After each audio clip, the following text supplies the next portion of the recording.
Okay, so I've logged in today and I've got quests for the Magnus and the Double Breach Mega Blasters, which I normally don't use. I've got them leveled up to like level 7 and 8. I'm not going to upgrade them further, but I am going to use them. The Double Breach is a sort of 2-round shotgun that fires 1 round at a time and does heavy damage. It does significant knockback, and this is upgraded by the nerf power. So you can see that this is a short range blaster with a long priming speed and reload time, given that you've only got a clip size of 2. It's got massive knockback and a slightly below average HP, and the movement speed is pretty decent for a shotgun. This is definitely suited to short range combat, so 2 of the maps it's probably not that viable, which is why I'm using that as a specialist blaster, and I'm giving it some extra firepower in the way of the nerf nade. The Magnus is a 3-round pistol with a very short respawn time, so this is going to be our default or side blaster. The nerf power encourages us to fight up front, which unfortunately we don't have much choice about, given the relatively short range.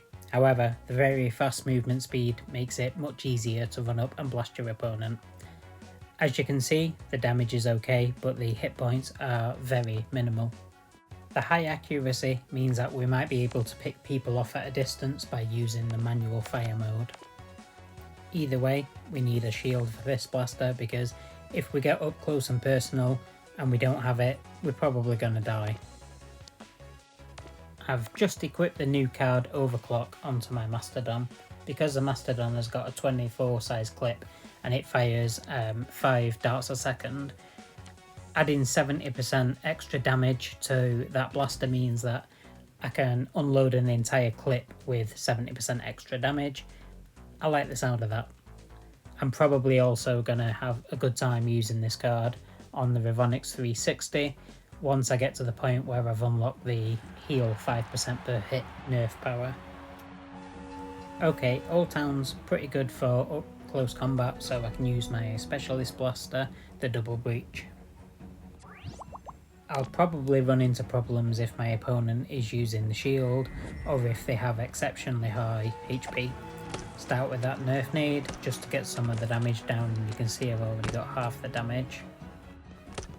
I'm finding the blaster quite slow, so fighting at the distance I wasn't great. Being closer up front seems to be better, but there's that shield, so I just need to try and use the environment to survive long enough for the shield to go down. Thankfully, one of our teammates comes in, saves the day. Boom, that was a beautiful nerf nade. 2 people close together. We do plenty of damage, get the tag.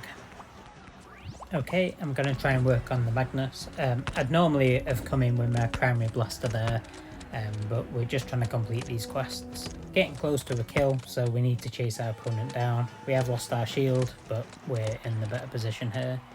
And each hit is doing a decent amount of damage. We got that extra bonus damage for being up close there, which was nice, albeit redundant. Now we've got the shield cooldown coming in, we can cross the tracks, but it doesn't really matter because we've already won. I didn't feel like I was that effective really in that game. I don't suit that style of play and the blasters aren't upgraded, and I've only done 43,000 damage, but given the level of the blasters, that's not too shabby. They're both definitely close range blasters, so now we're loading onto the duel. This isn't suitable for either, so I need to come in with my Mastodon. It'll be a good opportunity to try the new card that increases the damage by 70%. So you can see I've done that and I'm just tearing people up. The range isn't great. When you use a Mastodon from up here, it's more like using a minigun from like a minigun nest rather than a sniper role, but it is a lot of fun. I'm trying to create a sort of no man's land in the middle where the hammer is, and I'm being reasonably effective, but that 4-second reload time gives them time to recoup. So I decide to jump down and try and get stuck in a bit, again activating that power, just tearing through the opponents, and we unfortunately get tagged, but not without doing heavy damage. I'm going to need to stick to cover here with this little pistol. but the heavy damage and the environment that we're fighting in suits it quite nicely, and the shield just gives us the opportunity to get that extra damage in. Unfortunately, coming up against the shield, we end up getting tagged. So now we're bringing a shotgun to a sniper fight. We've got to play the heavy up front. The nerf nade there, taking out 2 at once, beautiful. We're still at a disadvantage though, and we're under the cosh a bit. And despite the best efforts come back, unfortunately we just get pinched at the last second and we lose this one. What can you do? We'll see how that bonus damage did us, considering we didn't last too long with the Mastodon. Over 100,000, yeah, bosh. Okay, the next map's a bit more forgiving for this loadout. We're not going to have to be playing sniper or dealing with enemy snipers, most likely. One opponent's carrying a Ravonics though, so little worrying. We do not have the weapons to stand up to that, so hopefully that's not leveled up. Ooh, nerf nade doing very little damage because of the train there. That was bad timing. And straight away, yeah, there's that level 10 Ravonics taken out. This one is going to be a bit of a whitewash. No point watching the rest of this, we just die fast. Straight back into the duel. Again, not great for the blasters that we're looking at, but it does give us another chance to look at the new power card that we've got with the 70% boost to damage on the nice big bad Mastodon. So let's see how we get on here. So even though we're in the sniper position, we're not sniping, we are machine gunning. So straight away hit that power and look, we just tear down the incoming offensive. First wave shut down, already got two kills, not bad. Reload, and once again we're just trying to create that kind of no man's land. Don't let them across the bridge, just lay down heavy fire, make it really hostile way to cross so that they have to look at alternative ways of attacking us. Normally when one gets across and runs up the stairs like this, you've got a sniper, you're in a bad position. Nope, sorry, big heavy blaster. You're not going to take me one-on-one at close range like that. You've just got to back up to reload, you're so vulnerable, like 4 seconds. So we're just holding down this base so well, we're really holding that line. We've forced our opponents into a constant wave of attack. They're not coordinated, so we're just tearing through them. We have just lost a teammate and now we're under the cosh a bit again, but we're just keeping that lead just about. And there we see that damage over time from the Rex killers.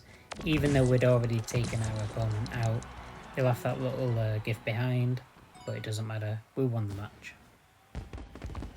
So let's have a look. That damage boost took us to 131,000 damage and 9 kills. That's amazing.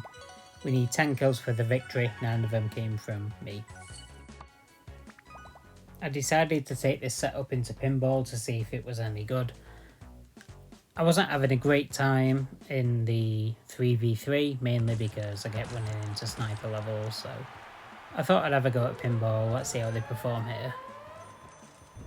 I am a little concerned that 2 of my blasters are quite slow movement speed, and pinball really favours fast movement speed, so I think I might be at a disadvantage. Let's see how we get on. Nice nerf nade. And even though we lay down some damage, we've once again got Ravonics. Thankfully the opponent's not got it to level 10, so they won't have that like near infinite healing. So we should at least stand a chance. And now we're seeing the power of my main blaster, my Mastodon. I've not done a video on this blaster yet specifically, but you're seeing here just how like dominant it can be. The shield and the reload made me feel a bit under the cosh, but thankfully that knockback just gives us the distance we need. We managed to take out one opponent. Our teammates are thankfully up front with us. Managed to survive that encounter even though that was very hairy. Unfortunately getting taken out by the nail biter when we're on the way back. So we're strictly on a mission to kill the token holders. There's 6 on the other side. Nerf Nade takes them out, and then we're just running in with this double breach, which isn't amazing, but hey, at least we're taking some of them out. We're slowing them down, but that was very much a suicide mission, and we did get tagged. So we've got to come back in with our default blaster, the Magnus. The very low HP, just no match for a level 8 Ravonix. Even though we keep taking the opponents out, we've not had the survivability to bring these tokens back. They're all on the enemy side of the field, and there's another Ravonix running around. Under the cosh massively, not sure what we can do here. Conclusion really is that this blaster setup just was terrible for pinball. I've not got the survivability, I've not got the speed. I do have the damage, but that alone isn't enough, and you know, we get crushed. Overall, I'm not impressed with either of these blasters. You may choose one as a specialist, but I wouldn't recommend it.